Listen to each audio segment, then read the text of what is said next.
तो आज हम बार बार जो बिहार बोर्ड में क्वेश्चन पूछा जाता है वही क्वेश्चन आपको बताने वाले हैं। लगभग 3-4 क्वेश्चन हम आपको बताएंगे जो इतना इम्पोर्टेंट है कि 100% आने का चांस है। पहला क्वेश्चन हम लिख दिए हैं बोर्ड पे। ठीक, क्वेश्चन है, कहता है कि a x 3x³ plus x square plus 2x plus 5 में b x x square plus 2x plus 1 से भाग देने पर भागफल ज्ञात करना है। ठीक है, बहुपद का भाग है, ऐसा क्वेश्चन एक ना एक दे देगा। ठीक है, या तो बोलेगा शेषफल कितना आएगा, भागफल कितना आएगा, ये पूछेगा। तो इसको कैसे बनाते हैं, तो जैसे भाग करते हैं उसी तरह से बनाएंगे। देखो, जो ए एक्स हमारा है और हमारा बी एक्स, इससे भाग देना है तो क्या हो जाएगा। देखो, x square plus 2x plus 1 भाग से 3x³ plus x square plus 2x और प्लस 5, इसमें भाग करना। ठीक है, तो सबसे पहले हम देखेंगे यहाँ एक्स स्क्वायर और इस वाली संख्या को क्या, पहला संख्या को काटते चलेंगे, हटाते चलेंगे, और ऐसा संख्या यहाँ है 3x³ और यहाँ हमारा है एक्स स्क्वायर। एक्स स्क्वायर को और 3x³ कौन सी संख्या लेंगे जो 3x³ के बराबर आएगा, तो एक्स स्क्वायर है। एक्स स्क्वायर है तो हम यहाँ पर लिख सकते हैं 3x, क्यों, क्योंकि एक्स स्क्वायर को 3x से मल्टीप्लाई करेंगे तो 3 को 1 से मल्टीप्लाई किए तो 3, और एक्स स्क्वायर को x से मल्टीप्लाई करेंगे तो x³। तो यहाँ क्या हो गया 3x³, पहले 3x ले लिए, अब 3x को 2 से मल्टीप्लाई करेंगे, 3 दूना 6x, 3 दूना 6, और x गुना होता है तो एक्स स्क्वायर हो जाता है। तो यानी यहाँ हो गया 3 दूना 6 एक्स स्क्वायर। फिर 3x लिए है 3, अब एक को 3x से गुना करेंगे कितना हो जाएगा 3x। अब क्या होता है, घटाते हैं तो यानी चिन्ह बदलता है, प्लस है तो माइनस, यहाँ भी प्लस है तो माइनस, यहाँ भी प्लस है तो माइनस, प्लस माइनस माइनस बराबर है तो cancel, plus minus minus minus हो गया। अब देखो, प्लस एक्स स्क्वायर और माइनस 6x स्क्वायर, तो प्लस माइनस माइनस, 6 में से एक एक्स स्क्वायर गया तो 5x स्क्वायर बचेगा, 5x स्क्वायर। अब प्लस आएगा कि माइनस में, तो माइनस में आएगा, क्यों, क्योंकि 6 बड़ा है ना, इसलिए माइनस 5x स्क्वायर। अब फिर यहाँ देखेंगे प्लस और माइनस माइनस, 3 में से 2 गया तो एक एक्स स्क्वायर यानी x हो गया, और प्लस में कि माइनस में, तो माइनस में, और प्लस ऊपर वाला जो बाकी है 5 तो 5। ठीक है, अब फिर देखेंगे एक्स स्क्वायर और यहाँ है 5 माइनस 5x स्क्वायर, तो हम यहाँ क्या लेंगे माइनस 5 लेंगे, माइनस 5 को एक्स स्क्वायर से गुना करेंगे तो यहाँ क्या आ गया माइनस 5x स्क्वायर। ठीक है, अब 5 को 2x से गुना करेंगे तो प्लस माइनस पहले माइनस, 2 पचे 10x, अब फिर लास्ट में क्या है प्लस माइनस माइनस, 1 को 5 से मल्टीप्लाई करेंगे तो 5, अब फिर इसको बेटा प्लस माइनस है तो प्लस, यहाँ भी माइनस है तो प्लस, यहाँ भी माइनस है तो प्लस, अब माइनस प्लस ये कैंसिल। अब देखो माइनस प्लस माइनस, 10 में से 1 गया तो 9x, यानी 9x, माइनस में आएगा कि प्लस में, क्योंकि 10 बड़ा है ना। फिर यहाँ प्लस प्लस प्लस होता है, प्लस प्लस क्या हो जाएगा प्लस, तो 5 5 10, 5 5 10, 9x प्लस 10, अब लगेगा नहीं लगेगा, तो ये हमारा क्या आ गया शेषफल, और ये हमारा आ गया भागफल।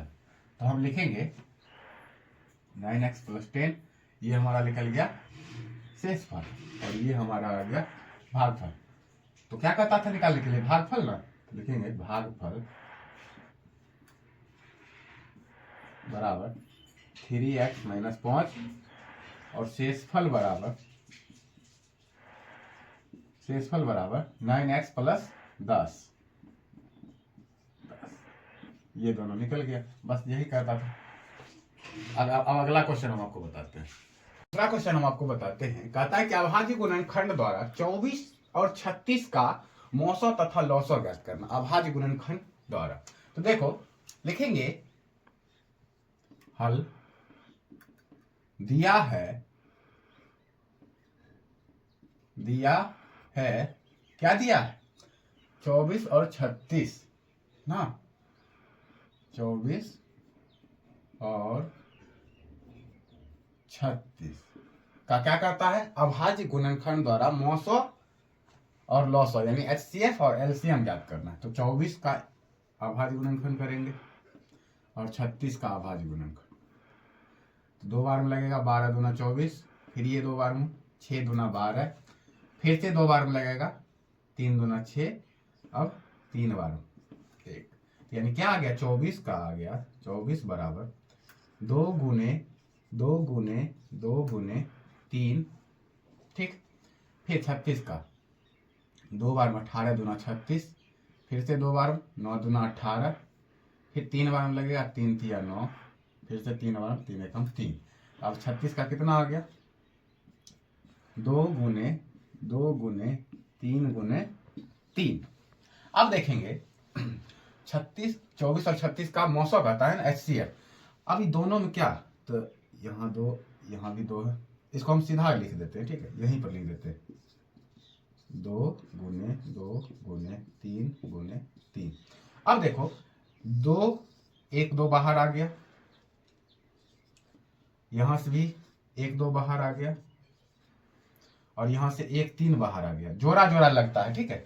तो यानी 2 का जोड़ा में 1 2 बाहर, फिर 2 का जोड़ा में फिर 1 2 बाहर, और 3 का जोड़ा में 1 3 बाहर आ गया, तो यानी 2 दूना 4, 4 तिया 12, तो ये 12 क्या निकल गया हमारा HCF यानी मौसो निकल गया, मौसो बराबर कितना 12। और अब लॉसो निकालते हैं, लॉसो यानी कि देखो ये जोड़ा में से 1 2 बाहर आया, 2 गुने, फिर इस जोड़ा में से 1 2 बाहर आ गया, ठीक है, फिर इस जोड़ा में से 1 3 बाहर आ गया, या फिर जो 2 बचा हुआ है 2 गुने ये 3 बचा हुआ है 3 गुने, और जोड़ा में से 1 3 बाहर आएगा, ये भी 3। अब इसको गुना करते हैं, 2 दूना 4, 4 दूना 8, 8 3 24, और 24 तिया, तो देखो 24 तिया क्या होता है, 4 तिया 12 1 2 बाकी 1 3 दूना 6 1 7 72, ये 72 क्या निकल गया हमारा, लॉसो निकल गया। तो यही कहता था अभाज्य गुणनखंड विधि द्वारा मौसो और लॉसो ज्ञात करें। फिर अब तीसरा क्वेश्चन बताते हैं, तीसरा क्वेश्चन पर आते हैं। तीसरा क्वेश्चन द्विघात समीकरण का क्वेश्चन कहता है कि समीकरण 2x square minus 3x minus 5 बराबर 0 के मूल ज्ञात करें। मूल ज्ञात करना है, ठीक है। तो हम गुणनखंड विधि से भी निकाल सकते हैं, द्विघाती सूत्र से भी निकाल सकते हैं। तो गुणनखंड विधि से बताते हैं आपको मूल ज्ञात करना। देखो मूल ज्ञात करने बोले तो एकदम इजी है, लिखेंगे दिया है क्या दिया है समीकरण, 2x square minus 3x minus 5 बराबर 0। अब इसमें क्या करते हैं कि जो x स्क्वायर का गुणांक रहता है ना, यानी 2 है, x स्क्वायर का गुणांक 2 है ना, और लास्ट वाला जो संख्या है इसको क्या करते हैं, मल्टीप्लाई करते हैं। तो 2 पचे 10, 2 पचे कितना आ गया 10। अब 10 को ऐसा 2 संख्याओं में तोड़ेंगे जिसको जोड़ने घटाने पर कितना आए, -3 आ जाए। तो नहीं पता है तो हम इसका एलसीएम दे देंगे, 2 बार में 5 दूना 10। अब 2 और 5, 2 5 आया, तो 5 में से 2 घटेगा तो कितना बचेगा, 3 बचेगा, 3 ही बचेगा। और जब 2 5 को हम गुना करेंगे तो क्या आ जाएगा, 10 आ जाएगा। तो हम क्या लिख सकते हैं, -5x प्लस 3x। अब देखो माइनस प्लस माइनस, तो 5 में से 3 गया, सॉरी 3 नहीं होगा, 2 होगा, 2x। अब देखो 5 में से 2 गया तब ना 3 आएगा, और माइनस में यहाँ माइनस है तो माइनस का चिन्ह बड़ा 5 है, यानी कि हम क्या लिख सकते हैं, -5x प्लस 2x। तो हम इसको लिखेंगे 2x square minus 5x plus 2x minus 5 बराबर 0, ठीक है। अब देखो 2x स्क्वायर, तो यहां से हम क्या करेंगे, 2x बाहर कर लेते, 2x कॉमन कर लेते, क्या बच गया हमारा, x बच गया। अब आएगा 2 को 5 नहीं, 2x भी नहीं लेंगे, तो यहां से हम x बाहर कर लेते हैं। क्या बाहर कर लेते हैं, x बाहर करते हैं। जब x बाहर करेंगे तो यहाँ 2x स्क्वायर है, x बाहर कर लिए तो क्या बच गया, 2x बच गया। और यहाँ देखेंगे -5x है, -5x है और x बाहर कर लिए हैं, क्या बच गया -5। क्यों? क्योंकि 5 को x से मल्टीप्लाई करेंगे तो 5x। फिर देखेंगे +2x है, जो ब्रैकेट है दोनों में बराबर होता है तभी जाके आंसर सही आएगा। तो यहाँ पर हम क्या ले लेंगे, +1 बाहर कर लेते हैं। +1 जब बाहर कर लिए तो ब्रैकेट में क्या आ जाएगा 2x। क्यों? क्योंकि 1 को 2x से मल्टीप्लाई करेंगे तो 2x आ गया। फिर देखो माइनस, प्लस माइनस माइनस, 1 को कितना से मल्टीप्लाई करेंगे जो 5 आएगा, तो 1 को 5 से मल्टीप्लाई करेंगे। अब ब्रैकेट में दोनों बराबर है, बिल्कुल। अब दोनों बराबर है तो 1 बाहर आ गया, 2x - 5 और क्या बच गया x + 1, x + 1। अब अलग अलग करेंगे, 2x - 5 = 0, 2x बराबर -5 उस साइड जाएगा तो प्लस का 5, x बराबर हो गया 5/2। तो एक निकल गया 5/2 और दूसरा x + 1 = 0, x बराबर -1। एक निकल गया -1 और एक निकल गया 5/2। तो मूल ज्ञात करने, तो माइनस में तो मान होता नहीं है, क्या इसका हो जाएगा 5/2 ही हो गया। तो ऐसे निकालते हैं इसके मूल, तो यही हो गया आंसर। ठीक है, अब चौथा क्वेश्चन पर आते हैं, आगे क्वेश्चन। चौथा क्वेश्चन पर आते हैं। चौथा क्वेश्चन है समांतर श्रेणी यानी एपी का क्वेश्चन। एपी से भी क्वेश्चन बहुत आते हैं, ठीक। तो वही क्वेश्चन है कि समांतर श्रेणी 7, 13, 19 का कौन सा एक पद 205 है। कौन सा एक पद 205 है। जब भी कौन सा पद पूछे, कोई भी पद निकालने बोले तो यानी एनमा पद पूछ रहा है। क्या पूछ रहा है? एनमा पद। और हमारा जो 205 क्या दिया है, देखो एनमा पद दिया है, एन पूछ रहा है कौन सा पद है। ठीक है, तो लिखेंगे एपी यानी समांतर श्रेणी, क्या दिया है 7, 13, 19, ठीक है, और लास्ट में 205 ना। तो ये 205 क्या हो गया, अंतिम पद एन होता है। क्या होता है? एन होता है। अब एन जो है यानी कि 205 जो पद है कौन सा पद है, यानी कि ए बराबर हमारा है 7, ए बराबर 7, A1 बराबर, और डी बराबर सार्वंतर बराबर होता है A2 - A1। A1 हमारा क्या है 7 है, ये हो गया A1, ये हो गया A2, ये हो गया A3 और ये लास्ट वाला क्या हो गया, ये हमारा हो गया AN। तो यानी D बराबर A2 - A1, तो A2 कितना है 13 - A1 कितना है 7। अब 13 में 7 गया 6, सार्वंतर कितना निकल गया 6। अब AN बराबर हमारा दिया है 205, अंतिम पद क्या निकालना है, तो N निकालना, N ज्ञात करना। N ज्ञात करने के लिए जब AN दिया रहे तो फॉर्मूला क्या होता है, AN बराबर A + N - 1 × D, यानी कि लिखेंगे AN बराबर A + N - 1 × D। अब देखो AN कितना दिया है 205, सेम जैसे जैसे हम उसको लिख देंगे।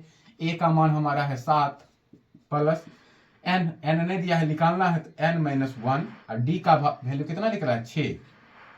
अब देखो 205 प्लस के साथ बराबर किस साइड लाएंगे तो -7 बराबर 6 को n से मल्टीप्लाई करेंगे 6n माइनस 6 को 1 से मल्टीप्लाई किए तो 6। अब 205 में से 7 माइनस करेंगे तब देखो कितना हो जाएगा, 15 में 7 गया 8 और यहां बच गया 19, 198 बराबर ये हमारा हो गया 6n - 6। अब माइनस का 6 इधर लाएंगे क्या हो जाएगा प्लस का, प्लस 6 बराबर 6n। अब 198 और 6 को जोड़ेंगे, 8 6 14 4 बाकी 1 19 1 20, 204 बराबर 6n। n के गुना में क्या है 6 है, तो हम इसको लिख सकते हैं n बराबर, सीधा कर देते हैं 204 और गुना में था तो बटा में आ गया 6, क्या आ गया बटा में आ गया। अब हम इसको भाग कर देते हैं, तो देखो 204 को 6 से भाग करेंगे 36 18 2, ये कैंसिल ऊपर से 4 6 चौके 24 कट गया, यानी कि कितना आ गया 34। इसको काटे तो 34 आ गया, n बराबर 34। यही पूछता था कि का कौन सा एक पद 34 है, तो 34वां पद क्या है 205 है। कौन सा एक पद 205 है, तो 34वां एक पद 205 हो जाएगा। n बराबर 34 आ गया, यही आंसर हो गया। फिर आप पांचवा क्वेश्चन आपको बताते हैं। क्वेश्चन पर बताते हैं, पांचवा क्वेश्चन लास्ट क्वेश्चन होगा, और ये जो पांचों क्वेश्चन अभी हम बताए हैं ये बहुत इंपॉर्टेंट होंगे, ठीक है। तो कहता है कि पांचवा नंबर कि k के किन मानों के लिए समीकरण 2x² प्लस kx प्लस 3 बराबर 0 के मूल बराबर हो। तो हमको क्या याद रखना है कि समीकरण दिया है, उसके दिया है कि मूल बराबर हो। तो मूल बराबर होता है कब? जब d बराबर क्या हो? 0। d बराबर क्या हो? 0 के बराबर हो, तभी जाके मूल बराबर होंगे। तो हम लिखेंगे दिया है क्या दिया है समीकरण? 2x² प्लस kx प्लस 3 बराबर 0, ठीक है। तो इसमें a बराबर 2, b बराबर क्या दिया है? x का गुना k, और c बराबर दिया है 3। तो जब क्या कहता है मूल बराबर, तो मूल बराबर का मतलब d बराबर 0, तो यानी d बराबर क्या होता है? b² माइनस 4ac बराबर किसके हो? 0 के। तो b² तो k है, तो b की जगह k का स्क्वायर माइनस 4 गुने a कितना है? a का मान 2 है, तो 2 गुने c का मान कितना है? 3 है, तो 3। अब k का स्क्वायर, तो k² माइनस, अब बराबर की साइड 0 है, 4 दूना 8, 8 3 24 बराबर 0। अब माइनस 24 को बराबर को साइड ले जाएंगे, क्या हो जाएगा? प्लस 24। तो k² बराबर प्लस 24, तो k बराबर क्या हो जाएगा हमारा? स्क्वायर में है, k स्क्वायर में है, तो स्क्वायर में कोई भी संख्या रहता है ना, तो रूट में हो जाएगा 24। तो प्लस माइनस में आएगा, दोनों प्लस माइनस में आएगा इसका मूल। तो यानी k बराबर क्या आ गया? Plus minus root 24। अब रूट 24 को हम बाहर कर देते हैं रूट से, तो 24 को बाहर करेंगे, 2 बार 12 दूना 24, फिर से 2 बार 6 दूना 12, फिर से 2 बार 3 दूना 6, फिर 3। अब देखो यहाँ से 1 2 बाहर आ गया, और 2 थिया 6, यानी कि प्लस माइनस क्या आ गया? 2 रूट 6। ये हमारा निकल गया के का वैल्यू, एक प्लस में एक माइनस में। तो इसको हम ऐसे भी लिख सकते हैं, प्लस माइनस 2 रूट 6 के का मान। तो आशा करते हैं ये पांचों क्वेश्चन जो आपको बताएं ये आपको बहुत अच्छा लगा होगा। अगर अच्छा लगा हो तो मेरे YouTube चैनल को सब्सक्राइब कीजिए। बहुत बहुत धन्यवाद।